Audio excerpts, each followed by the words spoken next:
আসসালামু আলাইকুম সবাইকে। দেশ এবং দেশের বাহিরে আপনারা যারা আছেন সবাইকে মাহে রমজানের শুভেচ্ছা। রমজান আমাদের মাঝে প্রত্যেক বছর আসে আত্মশুদ্ধির উপলক্ষ নিয়ে।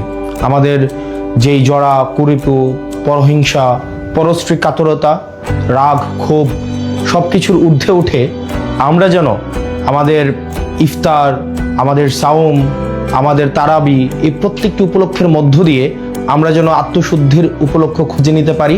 আল্লাহ আমাদের সেই তৌফিক দান করুক এবং সবাই যেন আমরা এই পরিশুদ্ধির মধ্য দিয়ে আমরা যেতে পারি এবং আমরা তাকওয়া অর্জন করতে পারি।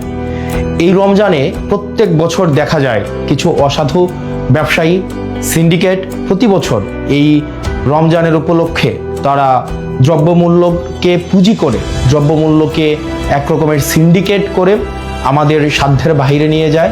আমাদের জনগণের যেই সাধ্যমূল্যের বাহিরে এই আমাদের নিত্য প্রয়োজনীয় যে বিষয়গুলো রয়েছে, ছোলা, মুড়ি, তেল এবং নিত্য প্রয়োজনীয় যে বিষয়গুলো রয়েছে, তেল, গ্যাস, এই প্রত্যেকটি বিষয়কে দেখা যায় সিন্ডিকেট করে সাধারণ জনগণের সাধ্যের মধ্যে, সাধ্যের বাহিরে নিয়ে যায়।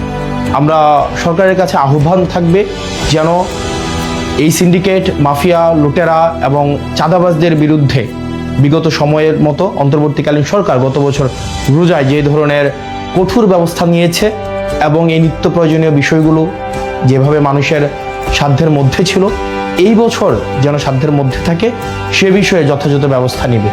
একই সাথে সাথে এই রমজানে আমাদের দেখা যায় প্রত্যেক বছর বিদ্যুতের যেই ঘাটতিটা ঘটে সেটা আমরা গত বছর দেখতে পাইনি। আমরা প্রত্যাশা থাকবে প্রত্যেকটা মুসলিম যেন এই রমজানে তার ইবাদত ভালোভাবে করতে পারে, নির্বিঘ্নে করতে পারে। এই জন্য নিরবিচ্ছিন্ন বিদ্যুৎ সরবরাহ যেন ধর্মীয় প্রতিষ্ঠানগুলো এবং বাড়িতে নিরবিচ্ছিন্ন বিদ্যুতের যেন ব্যবস্থাটি সুনিশ্চিত হয় সে বিষয়ে যথাযথ ব্যবস্থা নেবে। আপনারা দেশে এবং বিদেশে যারা আছেন এই রমজান উপলক্ষে আমাদের মধ্যে যেই ধরনের নেতিবাচক বিষয়গুলো রয়েছে সেগুলো অতিক্রম করে বাংলাদেশের জন্য, প্রত্যেকটি মানুষের জন্য আমরা যেন ইতিবাচকতার বার্তা নিয়ে আসতে পারি। আল্লাহ আমাদের সেই তৌফিক দান করুক। সবাই ভালো থাকেন, সুস্থ থাকেন। রমজান আমাদের মধ্যে রহমত এবং বরকত নিয়ে আসুক। আসসালামু আলাইকুম ওয়া রাহমাতুল্লাহি ওয়া বারাকাতুহু।